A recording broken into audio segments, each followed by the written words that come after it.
নবী না খাইয়াছে তে আমি না খাইয়াছি। আনাসের মা ডাক দিয়ে বলতেছেন, আনাস রে,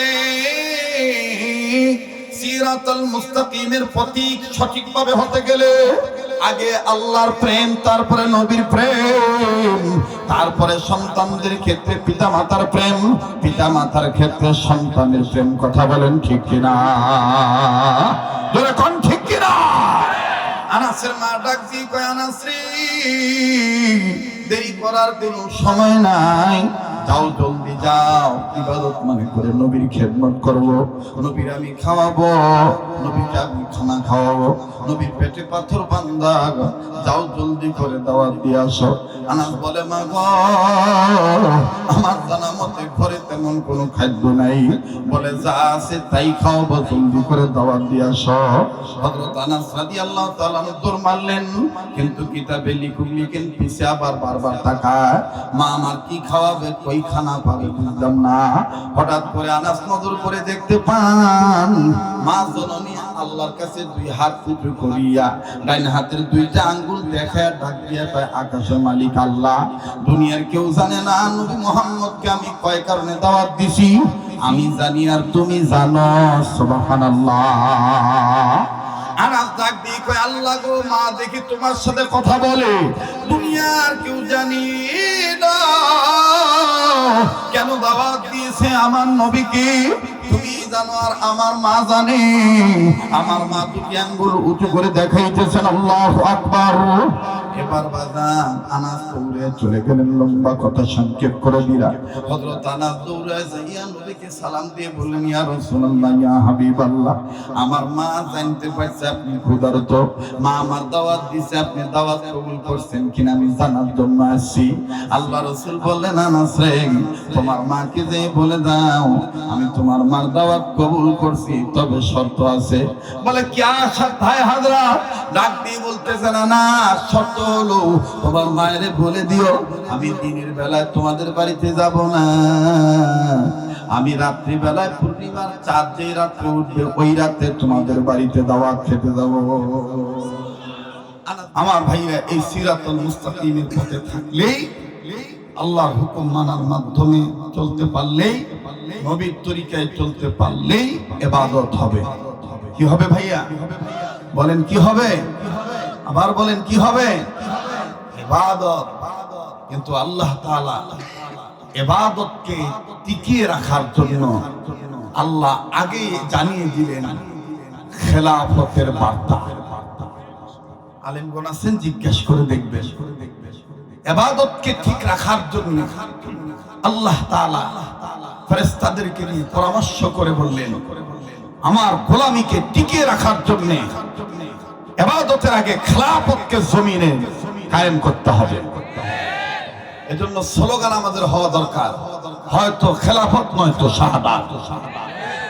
কথা বলে না মুজাহিদরা? কথা বলেন, হয়তো খেলাফত নয়তো, হয়তো খেলাফত নয়তো শাহাদাত। এই তামান্না যার থাকবে সেই করবে প্রকৃত ইবাদত। কথা বলেন মুহতারাম হাজিরিন। এখন বলেন তো দেখি, এই সিরাতুল মুস্তাকিমের পথে সঠিক পথিক যদি হতে পারি, দুনিয়ার জিন্দেগি যদি চালাইতে পারি আল্লাহর আইন মেনে, রাসূলের শাসন মেনে, বলেন তো দেখি আমার বন্ধুগণ, এই জিন্দেগি বন্দী হবে কিনা? ইবাদত করা হবে কি হবে না? জমিনের উপরে ইবাদত করলে মৃত্যুর পরে ওই কবরটা আমার আপনার জন্য জান্নাত বানিয়ে দিবেন কে? দুনিয়াতে আমি প্রবেশ করব আল্লাহর হুকুমের মধ্যে, নবীর তরিকার মধ্যে, তাহলে হবে ইবাদত, আর মৃত্যুর পরে আল্লাহ দিয়ে দিবেন আমাকে জান্নাত। সুবহানাল্লাহ। ফাদখুলি ফি ইবাদি ওয়াদখুলি জান্নাতি।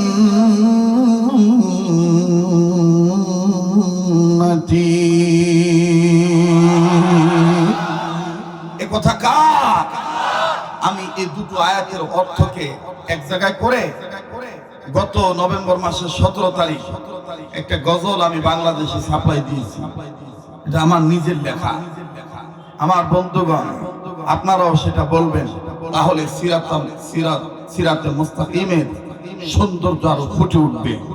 আমি কি বলবো? আপনারাও বলতে পারবেন? আগে একটু শোনেন, আগে শুনে বুঝে তারপরে বলবেন, ঠিক আছে? ওই ঝোঁকে তালে বলবেন, হ্যাঁ ঠিক আছে না? জোশের সাথে হুঁশ ঠিক থাকতে হবে, ঠিক আছে না বাবা? আয়াতটা আবার বলেন, আয়াতগুলি আবার বলেন। ফাদখুলি ফি ইবাদি ওয়াদখুলি জান্নাতি, পড়েন না? ফাদখুলি ফি ইবাদি ওয়াদখুলি জান্নাতি।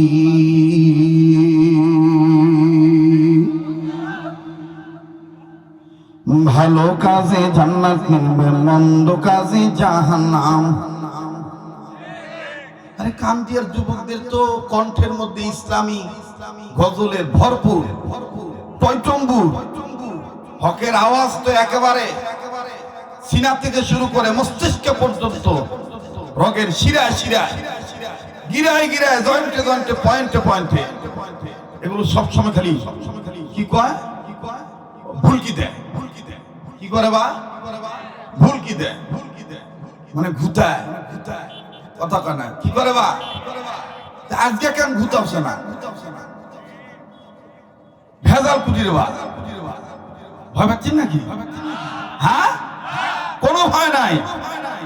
এ পথের অনুসারী হইলেই আল্লাহ বলে দিয়েছেন, ফামান তাবিআ হুদায়া ফালা খাউফুন আলাইহিম ওয়ালা হুম ইয়াহজানুন। আল্লাহু আকবার। ভালো কাজে জান্নাত মিলবে, মন্দ কাজে জাহান্নাম। সবাই ভালো কাজে জান্নাত মিলবে, মন্দ কাজে, দেখেন তো কে কে বলে না, মনে করতে হবে এটা ক্লাস, ঠিক আছে না? ভালো কাজে জান্নাত মিলবে, মন্দ কাজে জাহান্নাম। সবাই ভালো কাজে জান্নাত মিলবে, মন্দ কাজে। কেবা আমি শিল্পী হিসাবে মানে অযোগ্য, আমার গলা অত ভালো না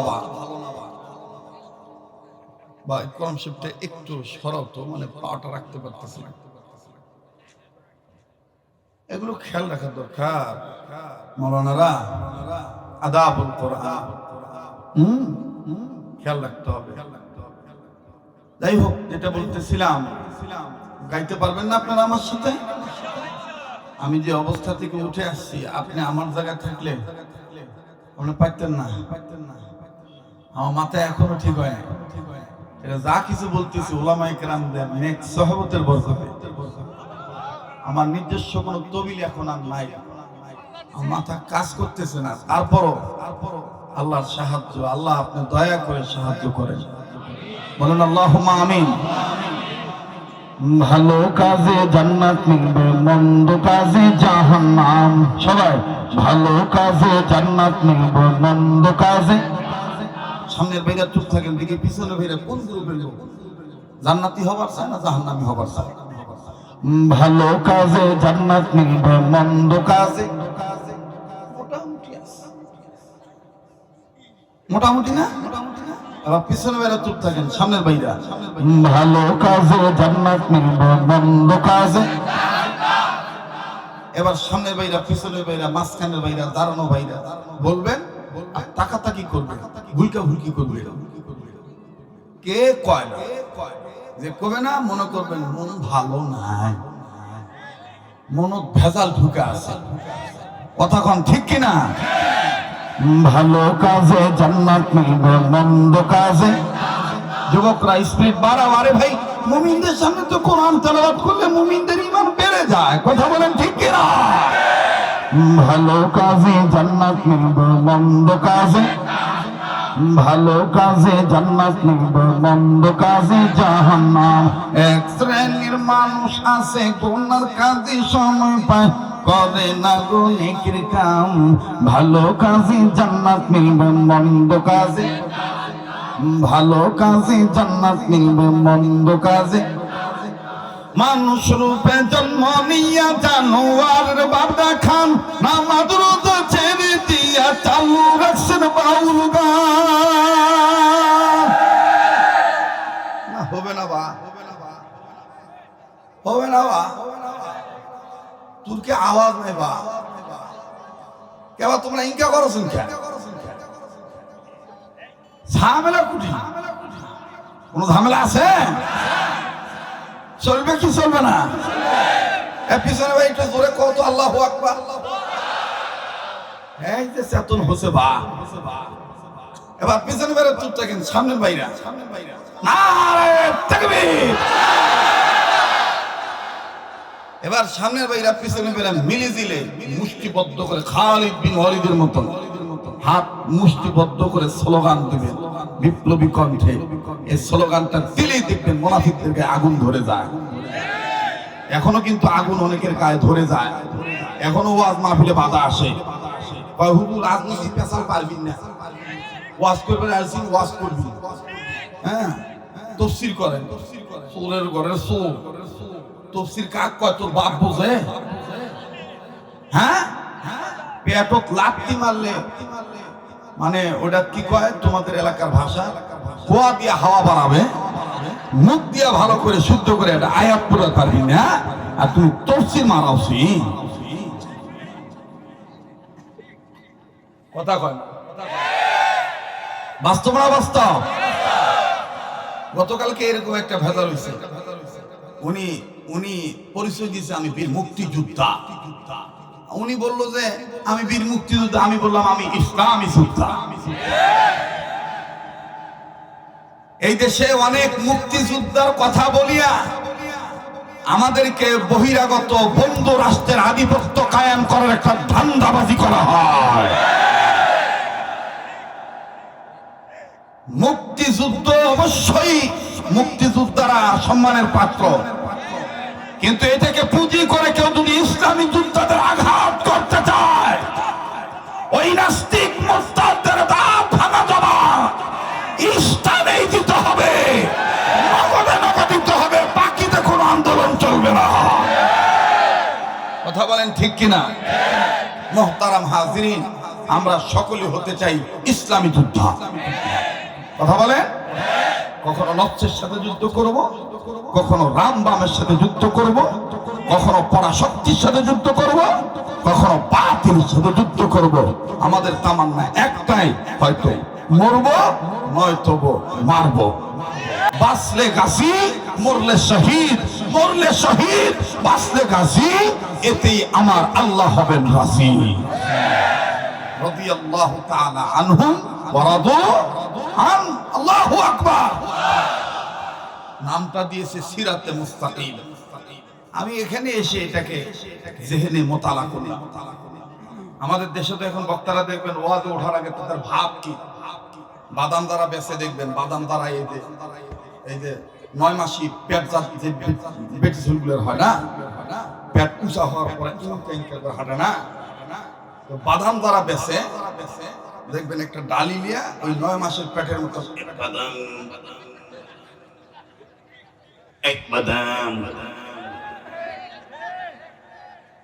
এখন অনেক বক্তা আছে দেখবেন ওই এমন দলিল দস্তাবেজ নিয়ে ওঠে এক বাদাম, মানে বুঝায় যে আমার তবিল খুব চালান, কিন্তু 1.5 ঘন্টা পরে ওর আর পুঁজি নাই। কথা কয় না, ওর মুখ সোজা করতে করতে টাইম শেষ। আমার দাদা কষল, আমার নানি বাড়ি আমার নওগাঁ, তো খালা বাড়ি জয়পুরহাট, ওই জন্য মনে করি ভাষাটা আমার আয়ত্ত তাড়াতাড়ি আসে। কথা কয় না, আমি কিন্তু তোমার এই উত্তরবঙ্গেরই রক্ত বা আমার বাপ যে কি কারণে এই দেশবাসী ফাঁসি গেছিল, বাপের মাঝে মাঝে তুমি আর খায়া কাম পাও নাই, নওগাঁ যে বিয়ে করছো। আব্বা কয় যে নওগাঁ বিয়ে না করলে তুই হইতি না। কথা কয় না, রাগ করতেছেন নাকি আপনারা? বেজার হইতেছেন? দেখেন প্রচন্ড ঘামতেছে, মানে আমি শারীরিক ভাবে অসুস্থ না, ফ্যান লাগবে না, কিন্তু মাশাআল্লাহ না না কিচ্ছু লাগবে না। বসো বসো। এই বাবা এই সাইডে কেউ কথা কইতেন তো, ভাই কথা কইতেন তো, খবর বাবু কইছেন। বহুত মানুষের মুখ বিষ্টা হয়ে আছে, ইনকা করো, মানে মনে হয় যে আমার কাছে টাকা পাবে, নাহলে জমি বন্টন পাবে। কেরবা কারো 12 ভাত কারে খাসি? হ্যাঁ, কারো 12 ভাত কারে খাসি? তা আমার দিকে তুমি পেশার মতন তাকাবেন কেন? একটা আলেমের দিকে তাকালে খুশ মেজাজে তাকাবেন, সাথে সাথে তোমার জীবনের সগীরা গুনাহ মাফ হয়ে যাবে। চারটা জিনিসের দিকে যদি আপনি মহব্বতের নজরে তাকান, আল্লাহ আপনার চেহারা নূর বাড়ায় দিবে, আল্লাহ আপনার অঙ্গ প্রত্যঙ্গের গুনাহ মাফ করে দিবে। এক নাম্বার হলো কালামুল্লাহ। কোরআন পড়তে জানেন আর না জানেন, যদি মহব্বত নিয়ে আল্লাহর কালাম খালি দেখেন, তাও আল্লাহ নেকি দিবে, গুনাহ মাফ করে দিবে। 2 নম্বর হলো বাইতুল্লাহ, কাবা ঘর। মহব্বতের নজরে যদি কাবা ঘর দেখেন, আল্লাহ তাতেও আপনাকে মাফ করে দিবেন, আল্লাহ নেকি লিখে দিবেন, চেহারা নূর বাড়ায় দিবেন। এই পাগলটাকে অবহেলা করবেন না।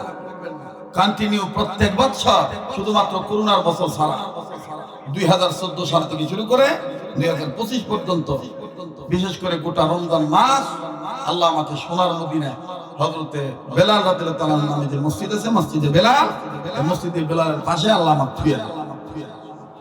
গোটা রমজান আমার মদিনায় থাকতে হয়। শুধু করোনার বছর যাইতে পারিনি, অনেক রাষ্ট্রের ভিসা বন্ধ ছিল, সৌদি ঢোকা নিষেধ ছিল, এটা সবাই জানেন। কিন্তু এছাড়া রমজান মাস মিস নাই। আমার বন্ধুগণ, আরাফাতের মাঠে হাজিরা দেওয়াও মিস নাই। এই হাত কাবা ধরা হাত, এই হাত আল্লাহ ওয়ালাদের হাতের সাথে লাগানো হাত। আমার বন্ধুগণ, কাছেই এ পাগলের দিকে তাকালে ঠকবেন না, এ পাগলের দিকে তাকালে ঠকবেন না। একটা নিয়ত করে তাকাবেন, আল্লাহ তাআলা আপনার জিসম, আপনার দিল আল্লাহ পরিবর্তন করে দিবে। ও ভাইয়া, কুমির ডিম পারে, কিন্তু ডিম পেটের নিচে নিয়ে বসে থাকে না। পানিতে কুমির বসবাস করে, কিন্তু কুমির মাঝে মাঝে দূর থেকে পানি থেকে উঠে, মানে পানিতে বসেই কুমির কিন্তু এক চোখ দিয়ে শুধু ডিমের দিকে তাকায়, তাতেই ডিমের মানে খবর হয়ে যায়, কুমিরের ডিম থেকে বাচ্চা ওঠে। কচ্ছপ এরকম, কুমিরের চোখের পাওয়ার যদি থাকে, কচ্ছপের চোখে যদি পাওয়ার থাকে, তাহলে আল্লাহ ওয়ালাদের চোখে কেন পাওয়ার থাকবে না? এটা তারা বিশ্বাস করে না, তাদের ইমানে ঝামেলা আছে। অনেক সময় কারো নজর দ্বারা পরিবর্তন হয়ে যায়, কারো দোয়ার দ্বারা পরিবর্তন হয়, কারো বয়ানের দ্বারা পরিবর্তন হয়, কারো লেখা দেখে পরিবর্তন হয়ে যায়। এজন্য আমাদের বড়রা বলেন যে প্রতিদিন 24 আওয়ার্স, 24 ঘন্টার মধ্যে যে কোনো একটা সময় কোনো না কোনো আল্লাহ ওয়ালার সোহবতে থাকো। যদি আল্লাহ ওয়ালার সোহবতে না থাকতে পারো, আল্লাহ ওয়ালার কিতাবের দিকে চোখ বুলাও, তাও সোহবতে থাকো। সৎসঙ্গে স্বর্গবাস, অসৎসঙ্গে সর্বনাশ। আলেম ওলামাকে ঘৃণা করবেন না, আলিয়ার মৌলবি কওমির মৌলবি পার্থক্য করবেন না। সে আলেম কিনা এটা দেখেন। এখন মোহাম্মদ রাসূল আরবি নাই, কিন্তু মোহাম্মদ রাসূল আরবি রুহানি সন্তান, সকল নবীদের পয়গম্বর, সকল নবীদের ওয়ারিস, ওয়ারাসাতুল আম্বিয়া, নায়েবে রাসূল, উলামায়ে কেরাম আছেন। হোক না তিনি ছোট মসজিদের ইমামতি করেন, হোক না তিনি ছোট্ট একটা মাদ্রাসার প্রিন্সিপালের দায়িত্ব পালন করেন, কিন্তু তিনার প্রতিষ্ঠান ছোট হতে পারে, তিনার এলেমকে কখনো ছোট নজরে দেখবেন না, এলেমকে কখনো ছোট নজরে দেখবেন না। আমার বন্ধুগণ, এজন্যই আমি একটা শের বলেছিলাম, পারস্যর কবি জালালউদ্দিন রুম রহমতুল্লাহ আলাইহি সমুদ্রের কিনারে বসে আল্লাহকে বলতেছিলেন, আল্লাহ আপনি আকাশ কি দিয়ে সাজিয়েছেন, জমিন কি দিয়ে সাজিয়েছেন, আমার জানার বড় দরকার। আল্লাহ তাআলা জবাব দিলেন, তার দিলে ইলকা করে দিলেন।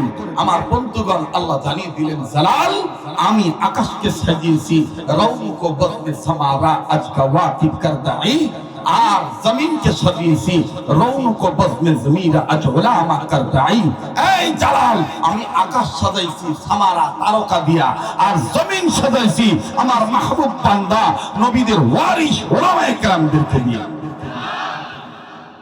আজকের এই সিরাতে মুস্তাকিম পরিষদের সাথে যদি উলামায়ে কেরাম না থাকতো, আমরা আসতাম না। কথা বলে না, আমরা আসতাম না। অনেকে বলতে পারেন টাকা আইলি আসছে, এত সস্তা লয়, এত সস্তা লয়।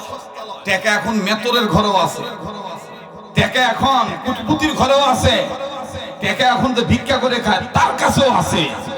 টাকা দিয়ে সবকিছু হয় না আমার বন্ধুগণ, সবকিছু হয় আল্লাহর পক্ষ থেকে।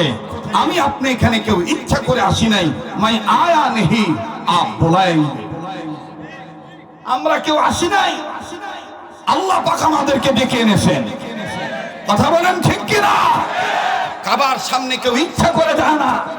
হাদিস সাহেবরা দিয়ে বলে লাব্বাইক আল্লাহুম্মা লাব্বাইক। আমার বন্ধুগণ কই, হাজী সাহেবদেরকে তো আল্লাহ ডেকে নিয়েছেন, এজন্য তারা দিয়ে বলে আল্লাহ তুমি ডাকছো, তোমার ডাকে সাড়া দিয়েছি। আজকে সিরাতে মুস্তাকিম পরিষদের উদ্যোগের মাহফিলে আমরা নিবেদিত প্রাণ হয়ে ইসলামী ঝান্ডা হাতে তুলে নিয়ে আল্লাহ কাছে বলবো, আল্লাহ এই প্রত্যন্ত অঞ্চলে আমাদেরকে ডেকেছ, আমরা এসেছি, আল্লাহ তুমি আমাদেরকে মাফ না করে এখান থেকে উঠাইও না।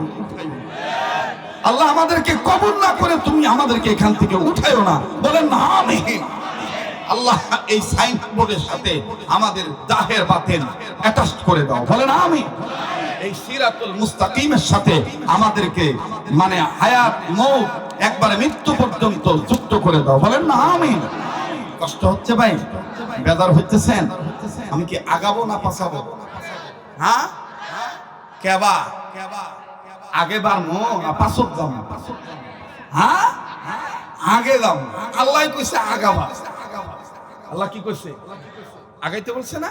আল্লাহ কোথাও বলেছেন ফাফিরু ইলাল্লাহ, আল্লাহ কোথাও বলেছেন ওয়াসারিউ ইলা মাগফিরাতিন মিন রাব্বিকুম, আল্লাহ কোথাও বলেছেন সাবিকু ইলা মাগফিরাতিন মিন রাব্বিকুম, আল্লাহ কোথাও বলেছেন ওয়াল্লাহু ইয়াদউ ইলাল জান্নাহ। আল্লাহু আকবার। মুহতারাম হাজিরিন, বিরক্ত হচ্ছেন? কষ্ট হচ্ছে? সিরাতুল মুস্তাকিমের পথে আমরা থাকবো তো ইনশাআল্লাহ, থাকবো তো ইনশাআল্লাহ। অল্প বিদ্যা ভয়ঙ্কর, ভুল বুঝবেন না। এখন শুরু হয়ে গেছে, হুজুররা আবার একেবারে ঘোষণা করে দিয়েছে যেই বক্তা মঞ্চে উঠে রাজনীতির কথা বলবে ওই বক্তা গ্রেফতার করবেন। আবার কোন কোন দলের লোকেরা বলতেছে বান্দা তুই আমাদেরকে খবর দিবেন, তোর মার ভাতারের দেশ বাংলাদেশ কি ক্যারে বেটা? এ বাংলাদেশ কি তোর মার ভাতারের একার দেশ? মৌলবীগুলা কি ভাষা আসছে? ইসলামী আন্দোলন যারা করে, রাজনীতি যারা করে, মসজিদ মাদ্রাসায় যারা নামাজ কায়েম করে, তারা কি এদেশের ভাষা আছে? কথা কন না কেন? বান্দা থু মানে তু বান্দা থুমো। হ্যাঁ বান্দা দেখুক না কেন? যারা এই ধরনের বক্তব্য দিবে ওখানে ওকে বাঁধবেন, হয় মারবেন না তো লড়বেন, আল্লাহ পাকের সাহায্য পাবেন। কারণ আমরা প্রত্যেকেই সিরাতুল মুস্তাকিমের পথের প্রতি। আর বরদাস্ত করা হবে না, আর সহ্য করা হবে না। কথা বলেন। আল্লাহ পাক আমাদের সবাই কবুল করেন, আল্লাহ পাক আমাদের সবাইকে কবুল করেন। নারায়ে তাকবীর। ভাই দেখেন তো কে কে তাকবীর দেন না? নারায়ে তাকবীর। বিচার আপনারা উল্টা করবেন আর আপনারাই নাকের তেল দিয়ে ঘুমাবেন আর আমাদেরকে অশান্তি জ্বালাবেন। সমাজে আজকে উল্টা বিচার হয়। সিরাতুল মুস্তাকিমের পরিষদ যদি এই মাফিক কথাগুলো না বলতে পারি কোথায় বলবো? বা ওনা যেটি থোয়ার কথা মিয়া মানুষ ওটি উন্নত না, পয়েন্টে না থুয়া জয়েন্টে বাধা থুয়ে দেয়, পয়েন্টে না থুয়া পুটি থইবা জয়েন্টে থয়। কে কথা কয় না করে এরা? পয়েন্টত না থুয়া কুট থয়, জয়েন্টত থয়। কোনোদিন দেখছেন কিনা জানি না, আমি দেখছি। এই কথা কর কারণ অন্য কেউ হুকুম আপনি মোর বিমান হাত মিলে দেখে আমি কানা। হ্যাঁ একজন আবার করছে একবার বলে দেখা যায় যাচ্ছে লে তোকে এটা কে শিখাছে রে? কেরে সোরা তোকে এটা কে শিখাছে? একবার দেখা যায় যাচ্ছে, এটা ফালতু কথা। আল্লাহর আইন, মুমিন পুরুষ মুমিন নারী। না না না আমার পারলে চলে। আমি এই সঙ্গায় ভুগানের বয়স চলতেছে প্রায় 32 বছরের বেশি। আমার পরে কত বক্তা মাঠে আসলো, নাই গলাও নাই, তলাও নাই, চলাও নাই, বলাও নাই, ফ্যাস ফ্যাস করে ফ্যাস ফ্যাস করে। হ্যাঁ কিন্তু এখানে এমনও শ্রোতা আছে আমাকে 20 বছর আগে দেখেছেন, শ্রোতা পুরো হয়ে গেছে, বক্তা মুখায় আছে রে। ভালো রাখার মালিককে। আপনারাও কি সে ভালো থাকতে চান? তাহলে আজকে থেকে শপথ করবেন, আমি যোগ্য আলেমের সহবত ছাড়া চলবো না। আমি যোগ্য আলেমের সহবত ছাড়া চলবো না। রাজনীতি করবো, ইসলামী রাজনীতি ঠিক আছে, তবে আলেমদের শরণাপন্ন হয়ে আমি সামনে আগাবো।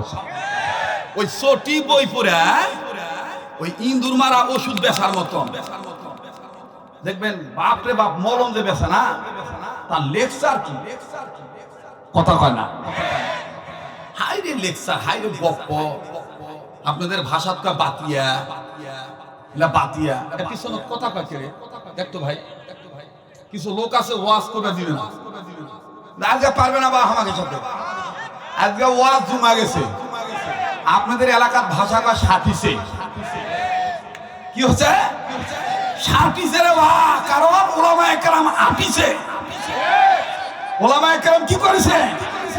আটিছে। এই কথা শোনার পরে দেখবেন মুনাফিকরা হেঁটছে। মুনাফিকরা কি করেছে? হেঁটছে। আল্লাহ আমাদের কবুল করেন। ওরে ভালো কাজে জান্নাত মিলবে, মন্দ কাজে জাহান্নাম। বলেন, ভালো কাজে জান্নাত মিলবে, মন্দ কাজে। সবাই বাড়ি যাবেন আর এই স্লোগান দিবেন, এটা ওয়াজ শুনবো। ভালো কাজে জান্নাত মিলবে, মন্দ কাজে।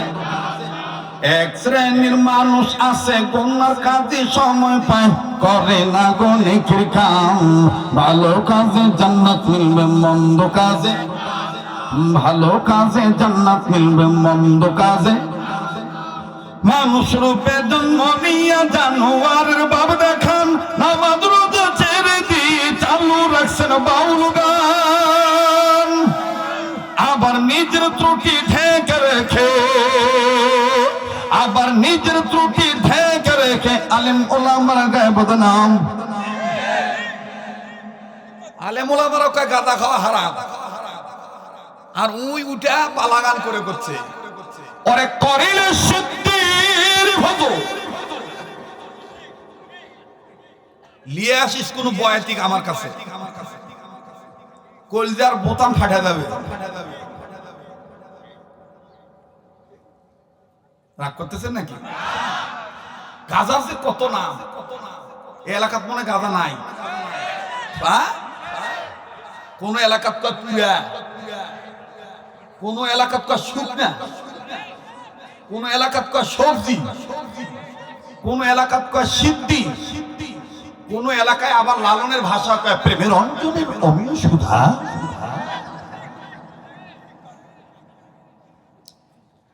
আজকে যুব সমাজ ধ্বংস হচ্ছে যতগুলি কারণ, এর মধ্যে অন্যতম কারণ হলো মাদক সেবন। কিন্তু বিচার হয় উল্টা, মাদক যে খায় তার বিচার হয়, যাই বেচে তাকে সালাম দেয়।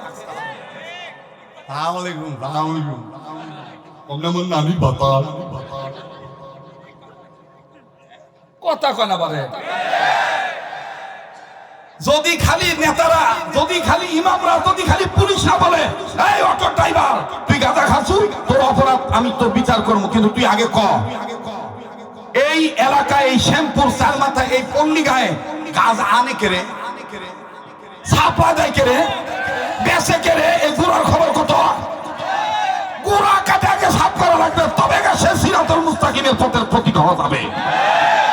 গুড়া ঠিক রেখে আগাছা করবে, কথা কয় না কি ঠিক না? অন্য পয়েন্ট না তুই জন্ট ভুলে গেছিস নাকি? হ্যাঁ, কিবা করে এই দিকে আমার দিক তাকান, কাকু কবেন না।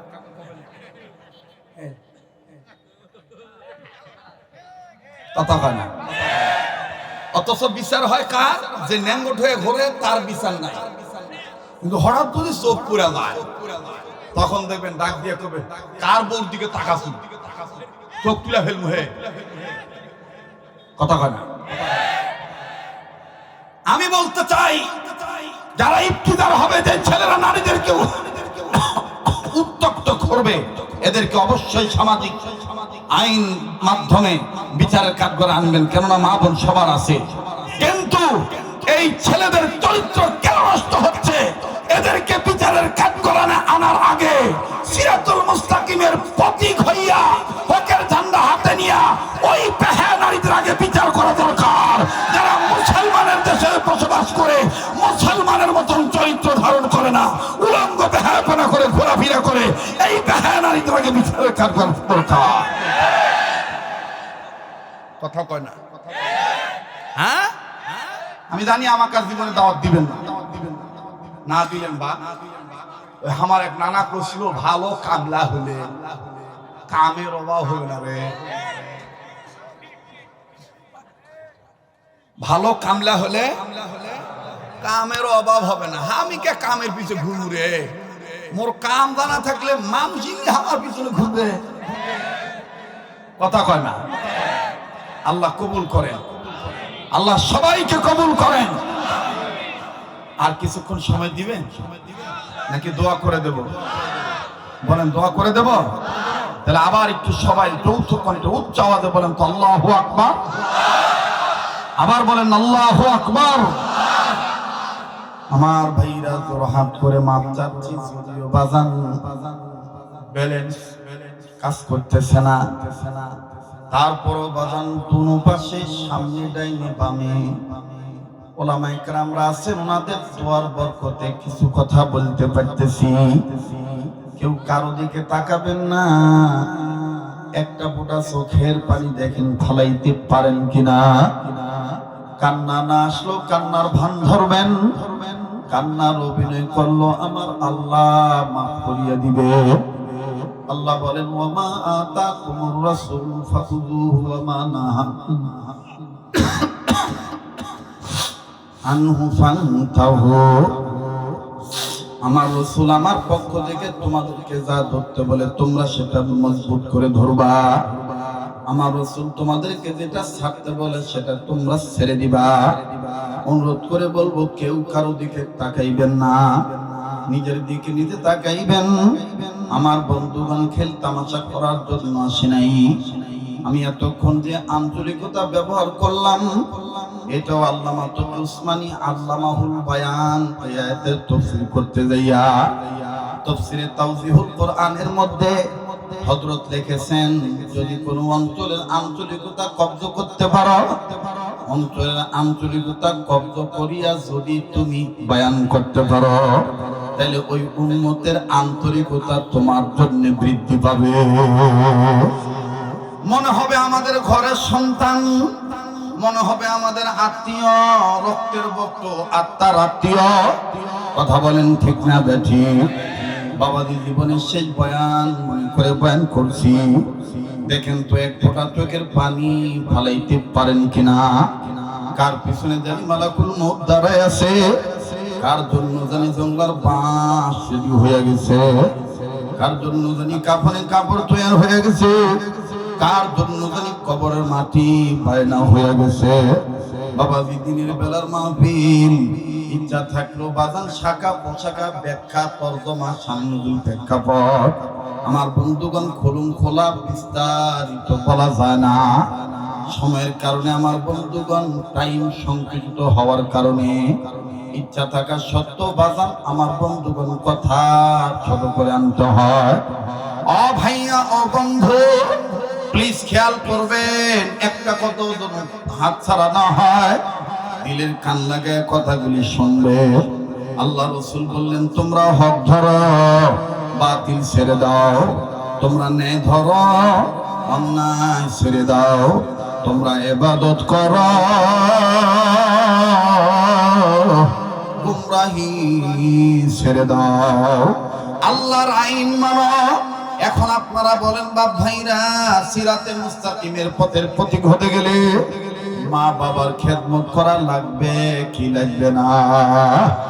আরে যারা এত আস্তে বলতেছেন আপনাদের অন্তরে কি মা বাবার দরদ নাই? মায়া লাগায় বলেন লাগবে কি লাগবে না? আবার বলেন লাগবে কি লাগবে না? দেখেন আল্লাহ তাআলা কত জ্ঞানী, মহাজ্ঞানী। আল্লাহ পাক ডাক দিয়ে বলেন বান্দা আমার শুনে নাও, ইয়্যাকা না'বুদু ওয়া ইয়্যাকা নাস্তাঈন, তোমরা গোলামি করবা আমার, সাহায্য চাইবা আমার। আবার দেখেন সূরা বনী ইসরাইলের মাধ্যমে আল্লাহ তাআলা আয়াত নাযিল করার মাধ্যমে জানায় দিলেন, বান্দা আমার ইবাদত করার পরই তোমরা তোমাদের মা বাবার আনুগত্য করিবা, ইবাদত করিবা, খেদমত করিবা। ওয়া কাদা রাব্বুকা আল্লা তা'বুদু ইল্লা ইয়াহু ওয়া বিল ওয়ালিদাইনি ইহসানা। আওয়াজ দিয়া বলেন না আল্লাহু আকবার। লক্ষ্য করবেন ভাইরা আমার, যারা তাকমিল পড়েছেন, কামিল পড়েছেন, আমার বন্ধুগণ, স্পষ্ট ভাবে আল্লামা জাফরুল আযম শরীফ রাহমাতুল্লাহি আলাইহি তিনি তার তাফসীর কিতাবের মধ্যে কত সুন্দর করে বলে দিয়েছে, এই তিন বউদু যদি কোনো গোলাম ঠিক রাখে, এক নাম্বার হলো ইয়াকা নাবুদু, দুই নম্বর হলো আল্লাহ তা'বুদু ইল্লা ইয়াহু, তিন নম্বর হইল ওয়া মা উমিরু ইল্লা লিয়াবুদুল্লাহ মুখলিসিনা লাহুদ্দিন। এই তিনটা যদি কোনো ছেলে আওলাদুল মুসলিমিন হইয়া, আমওয়ালুল মুসলিমিন হইয়া, আমার বন্ধুগণ আল্লাহর আইন মেনে, নবীর তরিকা মেনে যদি চলে, আল্লাহ পাক তাকে সফলতা দান করে দিবে। আমার ভাইরা, আল্লাহর গোলামি করার পরই বলেন মা বাবার খেদমত লাগবে কি লাগবে না? একটু আওয়াজ দিয়া বলেন, লাগবে কি লাগবে না? বাবাজি, আল্লাহর হাবিব জনাবে মুহাম্মদ রাসূলুল্লাহ সাল্লাল্লাহু আলাইহি সাল্লাম তিনি বলেছেন, মায়ের পায়ের নিচে তোমার জান্নাত। আবার নবীজি বলেছেন, পিতা মাতা তোমার জন্য জাহান্নাম, পিতা মাতা তোমার জন্য জান্নাত। যদি তুমি পিতা মাতার খেদমত করো, এ সিরাতে মুস্তাকিম পরিষদের ভাইরা, আমার বাবারা, বন্ধুরা, বয়ান ভালো হলে মার্কেট চাঙ্গা হবে, এই নিয়তেই টেন্ডেন্সি, কিউরিসিটি, এই ইরাদা আমার নাই। ওয়া মান ইয়াতাওয়াক্কাল আলাল্লাহি ফাহুয়া হাসবুহ।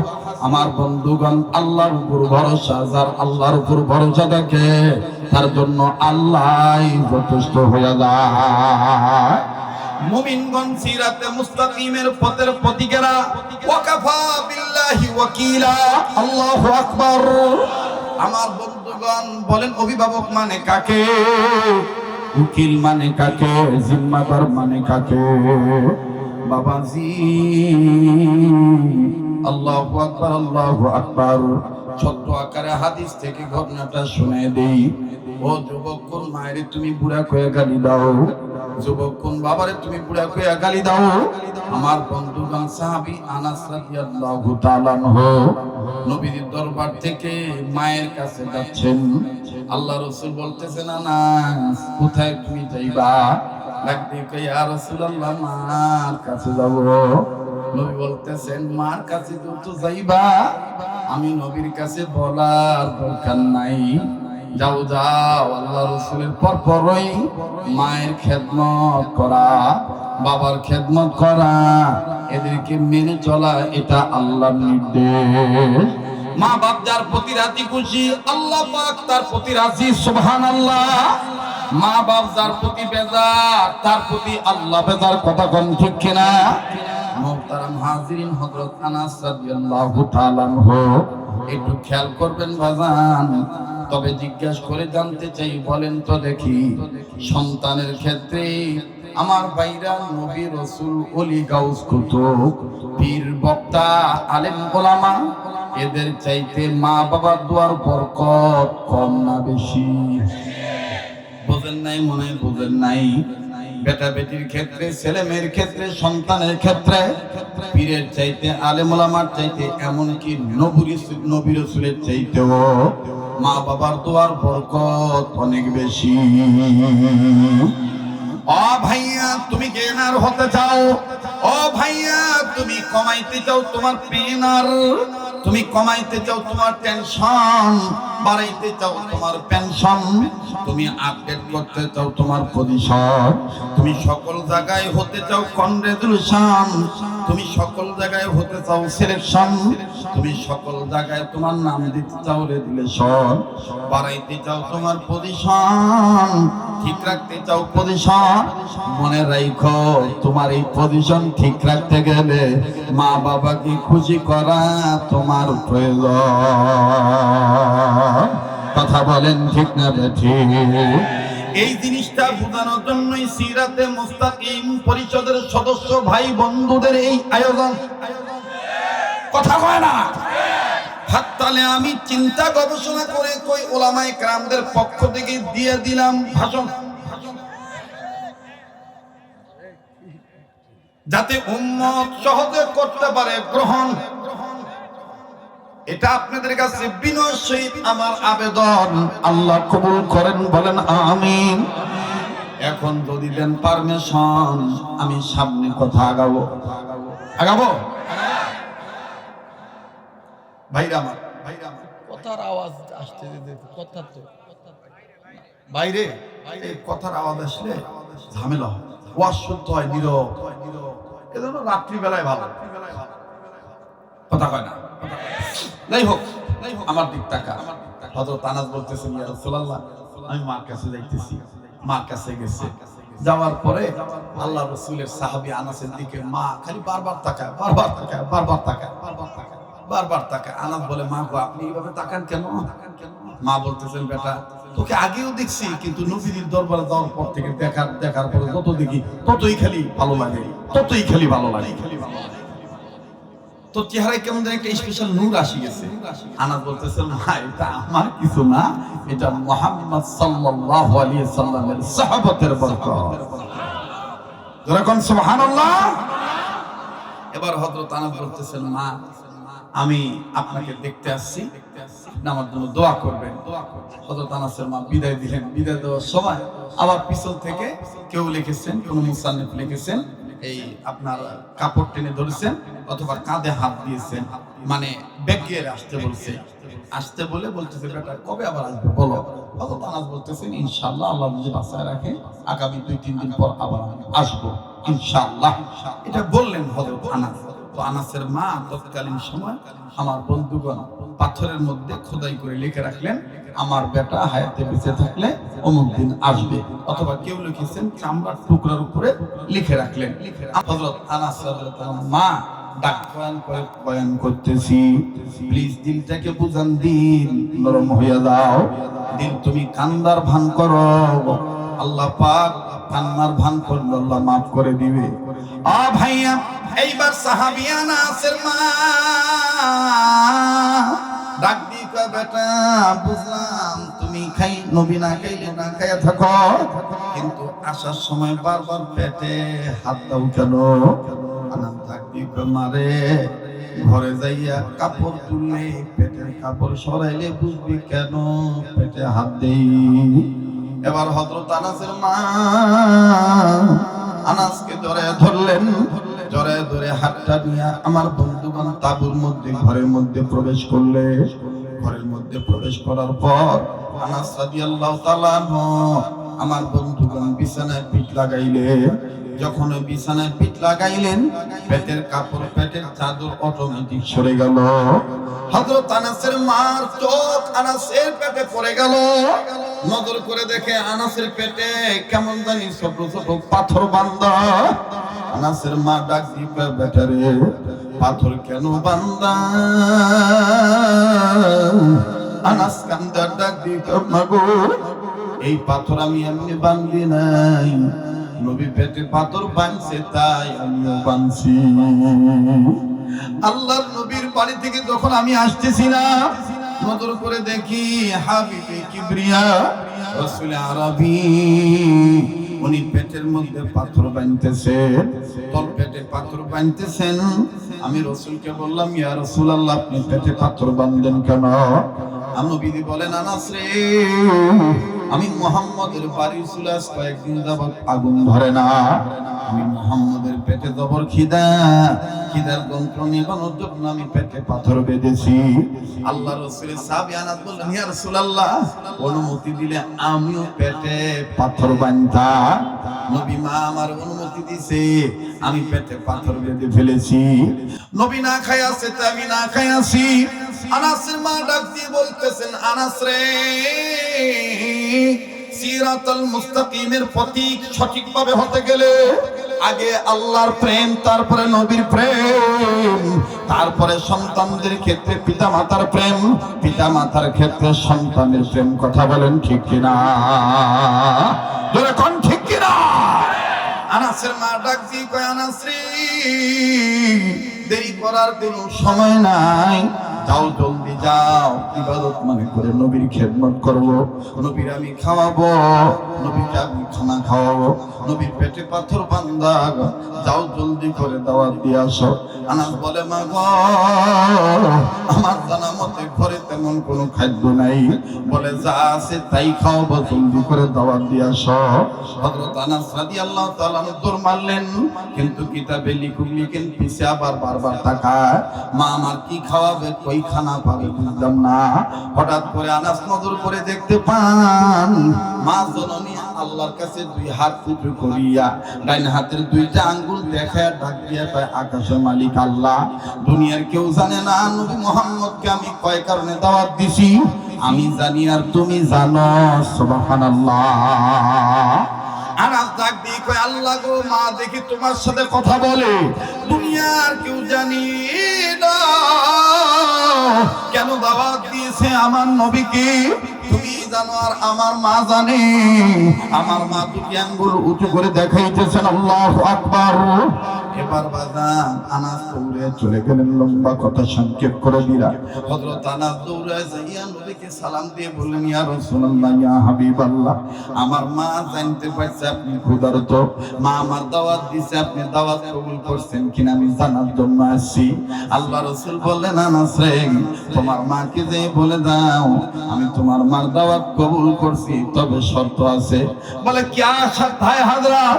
ডাক দিয়ে বলতেছেন, না, শর্ত হলো তোমার মায়ের বলে দিও আমি দিনের বেলায় তোমাদের বাড়িতে যাব না, আমি রাত্রি বেলায় পূর্ণিমার চাঁদ যে রাত্রে উঠবে ওই রাতে তোমাদের বাড়িতে দাওয়াত খেতে যাব।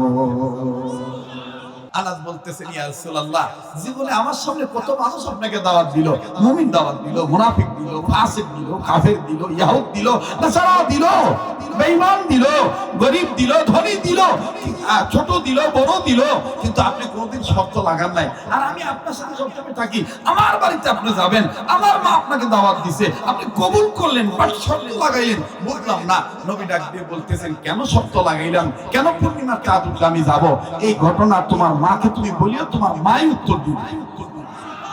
এবার আনাস কয়, ইয়া রাসূলুল্লাহ, এখন আমার বুঝে আসতেছে আমার মা কেন দুই হাত আর ডাইন হাতের দুই আঙ্গুল উঁচু করে আকাশের মালিকের সাথে কথা বলে। কষ্ট হচ্ছে নাকি বাপ? বেদনা হচ্ছে? আমার বন্ধুগণ, আমার ভাইরা, হযরত আনাস রাদিয়াল্লাহু তাআলা আনহু চলে গেছেন, মার কাছে গেছেন। মা ডাক দিয়ে কয়, বেটা কি খবর হয়? রাসূল কি দাওয়াত কবুল করছেন? নবীজি বলতেছেন, হ্যাঁ দাওয়াত কবুল।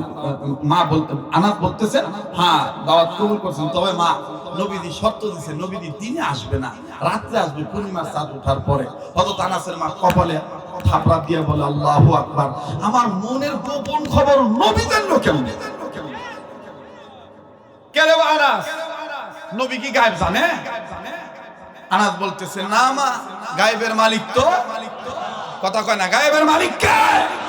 কিন্তু আফসোস এই গোবিন্দগঞ্জে কিন্তু সুনাতি মার্কা, সুনাতি বোঝেন? সুনাতি ওই যে হাঁস মুরগির পেট খারাপ হলে দেখবেন যে পায়খানা করে, ওই যখন পিছন দিয়ে ছাড়ে পেট খারাপের দৃশ্য বোঝা যায়, চুনের মতন পায়খানা লাগা থাকে, কথা কয় না। কিছু সুনাতি পীরের জন্ম হয়েছে এই গোবিন্দগঞ্জে, ওতে গোতে আড়ালে আবডালে বাউল বয়াতি গান্দাকুর আঙ্গুরটি অটলা জটলা চটলা ধান্দাবাজি করে বেড়ায়, বেটি সড়ক পর্যন্ত মুরিদ করে। ওরা ডাক দিয়ে কয়, মুই মক্কার ঘর কুত্তা খেদাই।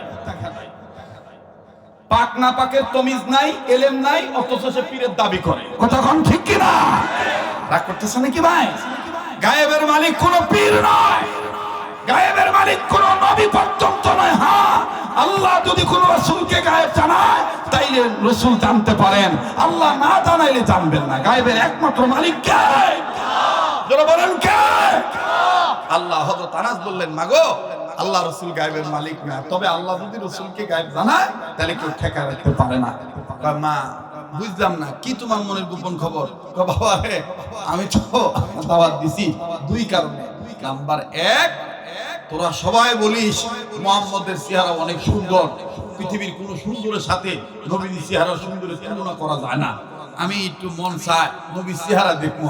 এজন্য আল্লাহ কইছে, আল্লাহ নবী যদি আমার দাওয়াত কবুল করে তাহলে নবীকে তুমি দিনের বেলা আনো না, আল্লাহ ওই রাত্রি বেলা আনলো যেই রাতে পূর্ণিমার চাঁদ তুমি আকাশে উঠাইবা। নবী আসবে, আমি নবীর চেহারাও দেখবো, পূর্ণিমার চাঁদও দেখবো। আমি বিচার বিশ্লেষণ করে দেখবো রাসূলের চেহারা বেশি সুন্দর না পূর্ণিমার চাঁদ বেশি সুন্দর। এই গেল এক। দুই নাম্বার, কষ্ট হইতেছে আপনাদের? নাম্বার দুই, আনাস তুমি বলেছো আল্লাহ রাসূল হাত তুলতে কোনো বিষয়ে দোয়া করতে হাত তোলা লাগে না, খালি আও করে, আল্লাহ তাআলা কবুল করে না। আল্লাহ কবুল করে না। ও বাবা, আমি মা, তোর পেটে পাথর বাঁধা দেখে আমার সহ্য হয় না। মা বাবা বনে থাকে বন বাদুরি, বাচ্চা ঝলে তার বুকে, তবু মায়ে বাচ্চা বলে না, পড়লে হাজার দুঃখে। বিদেশে যদি কারো সন্তান মারা যায়, পশু পক্ষী না জানিতে জানে তাহার মা। ঠিক কিনা বলেন? বেটা তোর পেটে পাথর বাঁধা দেখে আমার সহ্য হয় নাই, আবার রাসূলের পেটে পাথর বাঁধা। আমার তখন সিদ্ধান্ত এসে গেছে, আহারে গরিব বিদায় আজকে আমার বেটাও ক্ষুধার্ত, নবীও ক্ষুধার্ত। এজন্য আল্লাহ রাসূলকে দাওয়াত দিয়ে খাইতে দিয়া আল্লাহ রাসূলকে বলবো, ইয়া রাসূলুল্লাহ আপনি দোয়া কবুল করেন, আল্লাহ আপনি একটু আমার বেটার জন্য দোয়া করবেন, আমার বেটাকে যেন আল্লাহ ধনী বানায়। তুই যখন বেটা আল্লাহ রাসূলের দোয়া ধনী হবু, তখন আর তোর পেটে পাথর বাঁধা লাগবে না, নবীর পেটেও পাথর বাঁধা লাগবে না। এই দুই কারণে আমি নবীকে দাওয়াত দিছি। সুবহানাল্লাহ কোন, সুবহানাল্লাহ কোন। আমার ভাইরা, অনেক লম্বা হয়ে যাচ্ছে মনে হয়, বিরক্ত হইতেছে তো এইবার আস্তে করে আনাস বলতেছেন, মা তোর মনের গোপন খবর আল্লাহ তাআলা কুদরতি টাওয়ারের মাধ্যমে, নেটওয়ার্কের মাধ্যমে আল্লাহ রাসূলের দিলে জানায় দিছে। মাও ডাক দিয়ে কয়, তাহলে তার দেরি করার দরকার নাই, তাড়াতাড়ি বিছনাপত্র গুছা। আনাস কয়, মা পূর্ণিমার চাঁদ কি আজ করবে? আমি মাস হিসাব করে খুশি। এখনো কিন্তু অনেক মুরব্বীরা আছে দেখবেন বলতে পারে যে আজকে পূর্ণিমার চাঁদ উঠবে, পূর্ণিমার আর কয় না, অনেক বুড়া বুড়ি কয় না। আমার ভাইরা রাগ করতেছে নাকি? আমরা অনেকে ক্যালেন্ডার থেকে তারিখ দেখি, এখনো অনেক মুরব্বী হাতের এই যে আমার দিক তাকান, এই হাতের এরকম এই রক দেখে গুনে গুনে ডাক দিয়ে না, এ মাস 31 সাল হয় রে। রাগ করছেন নাকি? তো হযরত আনাসের মা কয়, বাবা আমি মনে মনে ঠিক করে রেখেছি আজকে মাসের 13 অথবা 14 আজকে পূর্ণিমার চাঁদ উঠবে। আল্লাহ রাসূল সাল্লাল্লাহু আলাইহি ওয়াসাল্লাম ঠিক ওই সন্ধ্যা রাতের পরে, আমার বন্ধুগণ, পূর্ণিমার চাঁদ ওঠার পরে রাসূল আসতেছেন। আনাস বলতেছেন, মা রাসূল আসতেছেন। মা কইতেছে, নবীজি আসতেছে, কেউ দেখলো না, তুই দেখলো কেমনে? মা আমি নবীর কাছে সবসময় থাকি তো, আল্লাহ রাসূল যখন কোনো দিকে হাঁটা দেয় রাসূলের গায়ের খুশবু ওই দিকের বাতাসে রাসূলের কাছে যারা থাকে তাদের নাক পর্যন্ত আল্লাহ পৌঁছে দেয়। সুবহানাল্লাহ। ঘটনাটা অনেক লম্বা, সংক্ষেপ করে দিই কারণ বিরক্ত হইতে পারে। হ্যাঁ, খুব ভালো লাগছে, খুব ভালো লাগছে, তাহলে খুব ভালো লাগতেছে। পুরান চাউল ভাতে বাড়ে, পুরান চাউল কি বারে বা ভাতে বাড়ে। এই দেশে এমন এলাকা ছিল এক সময় ভ্যান নিয়ে দৌড়াইছি, বাইসাইকেল নিয়ে দৌড়াইছি, গরুর গাড়ি করে ওয়াশ করছি, চাকা কাদর আটকা গেছে, পেপের করে গরুর চাকা ইনকে ঠেলা উঠা লাগছে।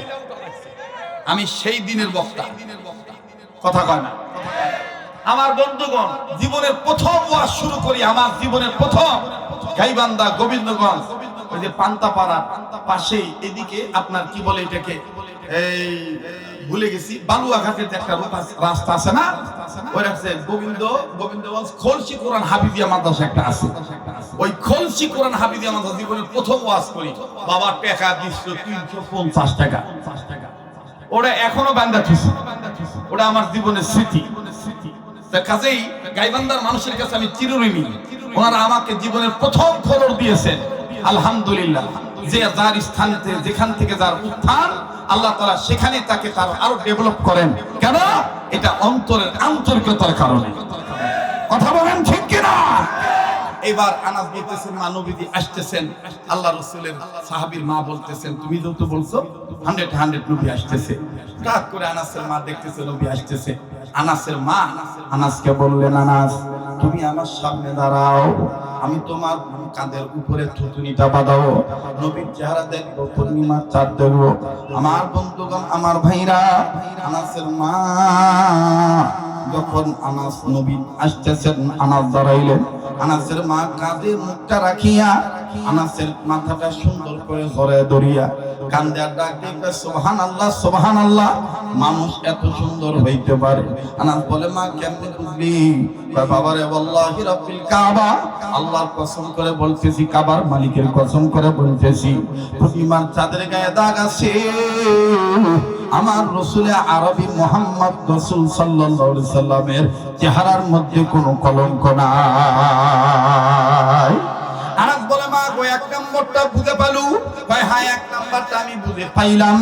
বলে, মা এবার দ্বিতীয়টা তুই নবীকে বলবি আমার ধনী হওয়ার জন্য দোয়া করতে, আল্লাহ পাক আমাকে ধনী করে দিবে। বলে, আগে আসতে দাও। আল্লাহ রাসূল আসেন, লম্বা কথা সংক্ষেপ করে দিলাম। আমার বন্ধুগণ, মা আতাকুমুর রাসূলু ফাখুযুহু ওয়া মা নাহাকুম আনহু ফান্তাহু, আল্লাহর পক্ষ থেকে আল্লাহ রাসূল আমাদেরকে যা ধরতে বলছেন ওটা ধরতে পারলে, যা ছাড়তে বলছেন ওটা ছাড়তে পারলে। দেখেন সফলতা কেমনে আসে, সিরাতুল মুস্তাকিমের পথের প্রতি কেমনে হওয়া যায়, দোয়া কবুল হয়ে যায়, আল্লাহর নুসরত আসি যায়। ও বাবাজি, হযরত আনাস রাদিয়াল্লাহু তাআলা আনহুর মা নবীজি যখন ঘরে প্রবেশ করলেন, আনাসের মা সামনে খাবার দিলেন, খাবার আল্লাহর রাসূল গ্রহণ করছেন। আমার ভাইরা, এইবার আনাসের মা পাশে থেকে কান্দার ডাক দিয়ে কয়, মুহাম্মদ নবী, আমি মায়ের কলিজার আগুন জ্বলে গেছি, আমার বেটার শুকনা মুখ আর আপনার পেটে পাথর বান্দার খবর শুনে। ও নবীজি, আপনি একটু দোয়া করেন না, আল্লাহ পাক যেন আমার আনাসকে ধনী বানায় দেয়। আল্লাহর রাসূল আমার ভাইরা চোখের পানি ছেড়ে দিয়ে বলতেছেন, ওগো মা, আনাসের মা, আপনি বেঁচে থাকতে আমি মুহাম্মদ কেন আপনার বেটা আনাসের জন্য দোয়া করতে যাব? কথা মনে আছে?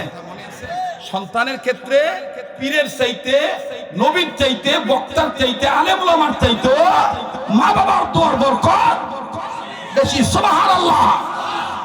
বলে, তুমি বেঁচে থাকতে আমি মুহাম্মদ কেন তোমার বেটার জন্য দোয়া করতে যাব? আনাসের মা কয়, ইয়া রাসূলুল্লাহ, বুঝলাম না। ডাক দিয়ে বলতেছেন, মা তুমি দোয়া করবা, আমি রাসূল আমিন আল্লাহুম্মা আমিন বলবো।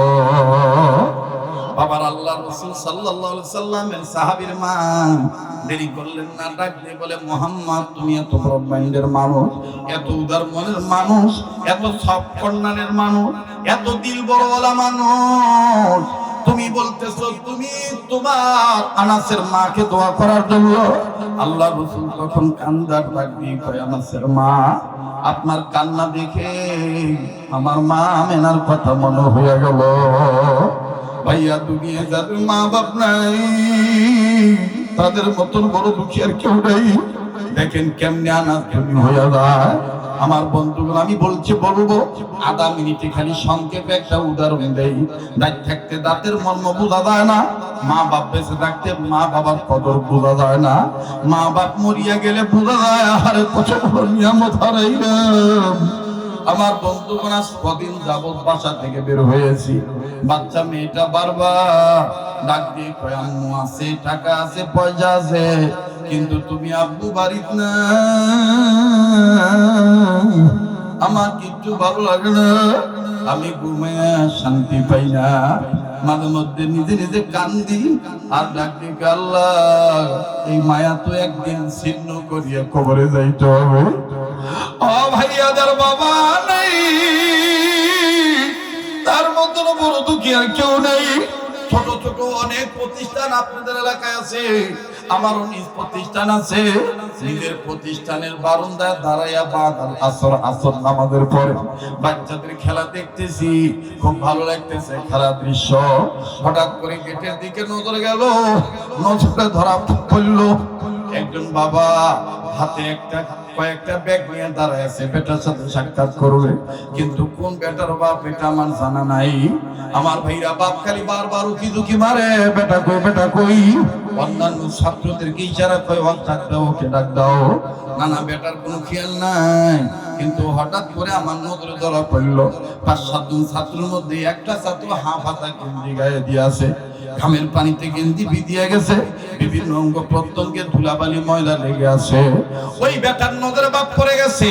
হঠাৎ করে বেটা দৌড়ানো বাদ দিয়ে ব্রেক হয়ে গেল, ঘামের পানি মুছে সাথী সঙ্গীরা সবকরা সহপাঠীরা ডাক দিয়ে কয় ভাই খেলবি না? ছেলেটা কান্না কান্না ভাব নিয়ে পায়াদারে খেলবো না, ওই যে আমার আব্বা এসে, আমি আব্বার কাছে যাব। এই মার ভাইরা যখন বাবাকে দেখে বেটা দৌড় মারল। আহা, আল্লাহর কসম করে বলি বাজান, ওই দিনের বেটার দৌড়ানো দেখে আর বাপের ব্যাগ নিচে তুই হাত বাড়ানো দেখে আমার কথা মনে পড়ে গেছে। আহারে আমরা সন্তানেরা অনেক সময় মা বাবার শরীর ঘেমে থাকলে বই তোমার গায়ে দুর্গন্ধ, ডুব দিয়ে আসো, গোসল করে আসো, তারপরে বুকে যাবো। কিন্তু ওই বাবা বেটার ঘামের গেঞ্জি দেখলেন না, ময়লা দেখলেন না, 2 হাত বাড়ায় দিয়ে বুকে নিলেন, নিয়ে চুমা দিলেন, মুসাফা করলেন, সালাম আদান প্রদান হইয়া গেল। ছেলেটাও আব্বু আব্বু বলে আব্বার কপালের ঘাম মুছে দেয়। আমার ভাইরা ছেলেটা আব্বু বলে ডাকে, বাবা, বেটাটাকে আব্বু বলে চুমা দেয়। আল্লাহর কসম করে বলি, বাপ বেটার এই আদরের দৃশ্য দেখে আমার পাশে কয়েক গজ দূরে বারান্দার মধ্যে আরেকটা ছাত্র 11-12 বছর বয়স হবে, আমার জানা ছিল না যে ছেলেটার বাপ নাই। ওই বাপের চুমা খাওয়া দেখে ওই ছাত্রটার আব্বু ডাক শোনা দেখে, আব্বু বলা ডাক শোনা আব্বু ডাক শুনিয়া এই ছাত্রটা গিরি ধরে কান্দার ডাক দিয়ে আমার আব্বু ছিল, আমার আব্বু নাই, আমার আব্বু আর কোনোদিন আসবে না। ছেলেটার চাপা কান্না, বুবা কান্নার আওয়াজ হৃদয় এমন ভাবে মুতাআসসার প্রভাব বিস্তার করলো, নিজেকে কন্ট্রোল রাখতে পারলাম না। পাশেই যাইয়া ছাত্রকে ডাক দিয়ে বললাম, বেটা তুমি কান্দো কেন, তোমার কি আব্বু নাই? ছেলেটা চোখের পানি ছেড়ে কান্দে, হুজুর আমার আব্বা ছিল, 2 মাস আগে আব্বু আমার সিমটম মারা গেছে। হুজুর আপনি ছিলেন না, আপনি ঢাকার বাইরে ছিলেন মাহফিলে। আমি আজকে কাঁদতেছি, এই ভাইয়ার আব্বার আদর দেখে আমার আব্বার কথা মনে হয়ে গেছে। ও ভাইয়া, এখনো পায়ে ধরে বলি, আল্লাহর ইবাদত খালি করলেই হবে না, তোর বাড়িতে বুড়া বুড়ি মা বাপ আছে, ওই মা বাবার জন্য দোয়া করবি, ওই মা বাবার খেদমত করবি। মা বাপ যদি মরে দিয়ে থাকে, মা বাবার কবর জিয়ারত করবি। রব্বির হামহুমা কামা রব্বায়ানি সগীরা, রব্বানা ইগফিরলি ওয়া লিওয়ালিদাইয়া ওয়া লিল মুমিনিনা ইয়াওমা ইয়াকুমুল হিসাব। এই আয়াতগুলো ভালো ভালো করে আল্লাহর কাছে বেশি বেশি করে দোয়া করবা, আল্লাহ পাক তোমার কপাল খুলে দিবে। লম্বা করার সুযোগ নাই। আল্লাহ রাসূল বলতেছেন, মা তুমি হাত তুলে দোয়া করো, আমি আল্লাহুম্মা আমিন বলি। বলবো, তবে 1 মিনিট আপনাদের কাছে আমি বলতে চাই, আমার বন্ধুগণ এই কাবাদরা হাতের সাথে হাত উঠে দোয়া করে যাবে। কারা কারা তৈরি আছেন একটু দেখান তো দেখি ইনশাআল্লাহ। কেন হাত তুলাইতেছি? আমার দিল বলে আজকের মজলিসে দোয়া আল্লাহ ফিরে দিবে না। একটা ডাক দেন না সিরাতুল মুস্তাকিমের পথের প্রতি, বলেন না আল্লাহ, বলেন না আল্লাহ, আবার বলেন না আল্লাহ, আর একবার বলেন না আল্লাহ। ওয়াদা করছেন দোয়া না করে কেউ যাবেন না। আমার ভাইরা মোনাজাত করে দেব, তবে ঘটনাটা আমি ফিনিশিং দেওয়ার আগে 2 মিনিট একটা আবদার করব। এই সিরাতে মুস্তাকিম পরিষদের ভাইরা বহু কষ্ট করে মাহফিলের ব্যবস্থা করেছে। মাফ করবেন, অন্যান্য মাহফিলের মতন বিশাল আদায়ের জালসা না, আপনার মনের ইচ্ছার বিরুদ্ধে কোনো কাজ করা হবে না। আমি আলেমদের সাথে আগে মাশওয়ারা করেছি, মাশওয়ারা অনুযায়ী বাজান আমি আপনাদের কাছে বলতে চাই, এই হাতটা দিয়া বারবার কাবা ধরি, এই হাত দিয়া হাত তুলে আপনার জন্য দোয়া করব। স্বেচ্ছাসেবক ভাইরা আপনাদের কাছে একটা রুমাল, একটা ব্যাগ, একটা বস্তু নিয়ে যাবে। এই বস্তুর মধ্যে আপনিও আপনার অভাব দূর করানোর জন্য, আপনি আপনার বালা মুসিবত কাটানোর জন্য, আপনি আপনার ভাগ্যের পরিবর্তন করার জন্য দান করলে বালা মুসিবত দূর হয়ে যায়, দান করলে সম্মান বৃদ্ধি পায়, দান করলে ধন সম্পদে বরকত হয়, বাবাজি অসুস্থতা দূর হয়ে যায়। প্লিজ কেউ উঠবেন না, নড়াচড়া করবেন না। বুজুর্গ আলেমরা বসে আছে বাজার, যারা নিয়মিত ক্বালা হাদাসানা ক্বালা ক্বালা রাসূলুল্লাহ সাল্লাল্লাহু আলাইহি ওয়াসাল্লাম, যারা এইভাবে আমার বন্ধুগণ নিয়মিত তেলাওয়াত করেন, হাদিস শরীফ পাঠ করেন, হাদিসের মুতালা করেন, হাদিসের তরজমা করেন, হাদিস পড়ান, এই ধরনের ব্যক্তিরা এখানে বসে আছেন বাজার। আমার বন্ধুগণ ওনাদেরকে দেখা মানে নবীকে দেখা। ওনারা যেই শাইখুল হাদিসের কাছে, ওনার উস্তাদের কাছে পড়েছেন, ওনার উস্তাদ যেই উস্তাদের কাছে পড়েছেন, আমাদের এইভাবে লাইন যাইতে যাইতে যাইতে যাইতে আমার বন্ধুগণ লাইন চলে গেছে নবীজি মুহাম্মদ সাল্লাল্লাহু আলাইহি সাল্লাম পর্যন্ত। সুবহানাল্লাহ বলেন। কাজেই কার দোয়া কখন কবুল হবে জানা নাই।